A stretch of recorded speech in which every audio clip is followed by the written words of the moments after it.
پارہ نمبر 3 سورہ آل عمران آیت نمبر 84۔ اعوذ باللہ من الشیطان الرجیم، بسم اللہ الرحمن الرحیم۔ قل کہہ دیجئے، آمنا ایمان لائے ہم، باللہ اللہ پر، وما اور جو انزلہ نازل کیا گیا۔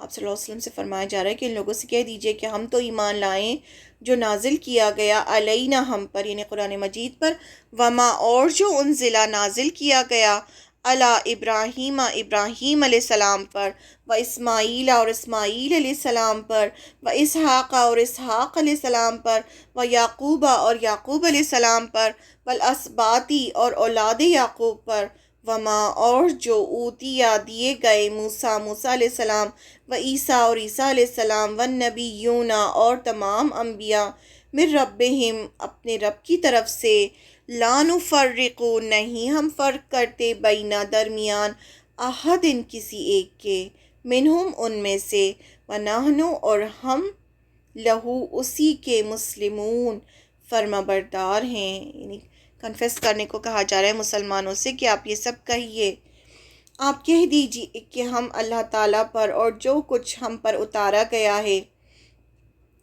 اور جو کچھ ابراہیم علیہ السلام، یعنی جو وحی ابراہیم علیہ السلام، اسماعیل علیہ السلام، یعقوب علیہ السلام اور ان کی اولاد پر اتارا گیا، اور جو موسیٰ علیہ السلام اور عیسیٰ علیہ السلام اور دوسرے انبیاء اللہ تعالیٰ کی طرف سے دیے گئے، ان سب پر ایمان لائے۔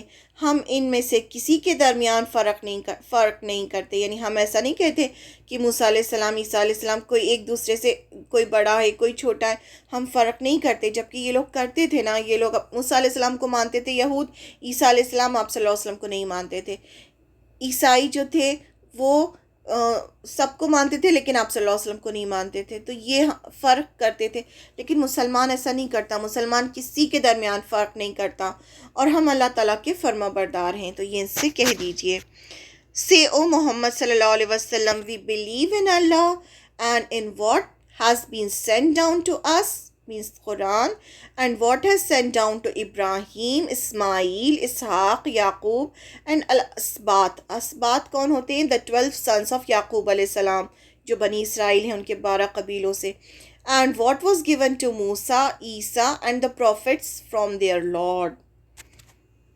We make no distinction between one another among them, and to him Allah we have submitted in Islam. اتنا سب سمجھانے کے بعد سب کو پھر دعوت دی جا رہی ہے کہ ایمان لانے کو کہا جا رہا ہے، سب کو دعوت دی جا رہی ہے کہ اب ایمان لے آؤ، اور ایمان لانے کو کہا جا رہا ہے کہ سب پیغمبر اللہ تعالیٰ کی طرف سے ہی بھیجے گئے ہیں۔ یہ سمجھانے کی کوشش کر رہے ہیں کیونکہ یہ ابراہیم علیہ السلام کو تو مانتے تھے نا، اسحاق علیہ السلام، یعقوب علیہ السلام انہی کی اولاد میں سے تھے، تو اس لیے ان کو یاد دلایا جا رہا ہے کہ دیکھو وہ سب جو ہیں، وہ مسلمان جو ہیں ان سب کو مانتے ہیں، سب ایک ہی پیغام لائے تھے کہ ایک اللہ کی عبادت کرو۔ سب پیغمبروں کو اللہ نے جو کچھ دیا تھا اس پر یقین کرو، ایمان لاؤ، اور دل اور زبان سے بھی اس کا اقرار کرو۔ یعنی صرف دل سے اقرار کرنے سے نہیں ہوتا، زبان سے اقرار بھی ضروری ہوتا ہے۔ آپ کہہ دیجئے کہ ہم اللہ تعالیٰ پر ایمان لائے۔ سب سے پہلے اللہ پر ایمان کا اقرار ضروری ہے، جو دل اور زبان دونوں سے ہوتا ہے۔ اس کے بعد یہ پوری آیت ہے، اور دوسرے انبیاء کو جو بھی دیا گیا اللہ کی طرف سے دیے گئے ان سب پر ایمان لاتے ہیں۔ جتنے بھی پیغمبر یہاں مینشن ہوئے ہیں سب پر ہم ایمان لاتے ہیں، جو ان کو دیا گیا اس پر بھی ہم ایمان لاتے ہیں۔ ہم ان میں سے کسی کے درمیان فرق نہیں کرتے، اور ہم اللہ تعالیٰ کے فرما بردار ہیں۔ مسلمانوں سے کہا جا رہا ہے کہ یہ سب کہہ دیں، اور سب کو دعوت دی جا رہی ہے اس چیز کی۔ ہمارا ان سب پر ایمان ہے، ہم ان میں کوئی فرق نہیں کرتے، یعنی کسی کو مانے کسی کو نہ مانے ایسا نہیں کرتے۔ مسلمان ہر ایک کو مانتا ہے، مسلمان کے لیے موسیٰ علیہ السلام بھی معزز ہیں، عیسیٰ علیہ السلام سے بھی محبت کرتے ہیں مسلمان۔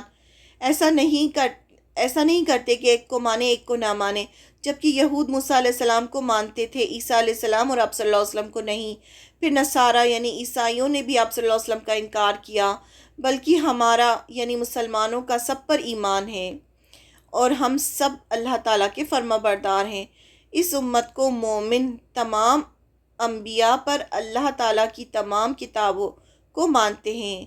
یہ جو امت ہے یہ تمام اللہ کی جو کتابیں ہیں جو اللہ تعالیٰ نے نازل کی تمام انبیاءوں پر سب پر ایمان ہے امت مسلمہ کا۔ ہم کسی کے ساتھ کفر یعنی کسی کا انکار نہیں کرتے، ہر کتاب اور ہر نبی کو سچا ماننے والے ہیں۔ ہم سارے نبیوں کو سچا مانتے ہیں کہ وہ اپنے اپنے وقت میں اللہ کی طرف سے بھیجے گئے، اور ان پر جو کتابیں یا صحیفے نازل ہوئے وہ بھی اللہ کی طرف سے ہوئے، لیکن لوگوں نے ان میں چینجز کر دیے۔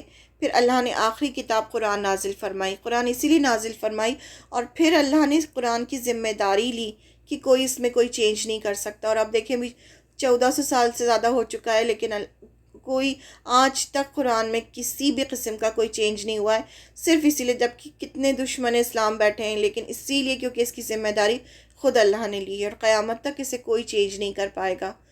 جس کی ذمہ داری اللہ نے قیامت تک کے لیے لی ہے کہ اسے کوئی چینج نہیں کر سکتا، اس لیے اب ہمیں قرآن کو ماننا ہے اور اس پر عمل کرنا ہے۔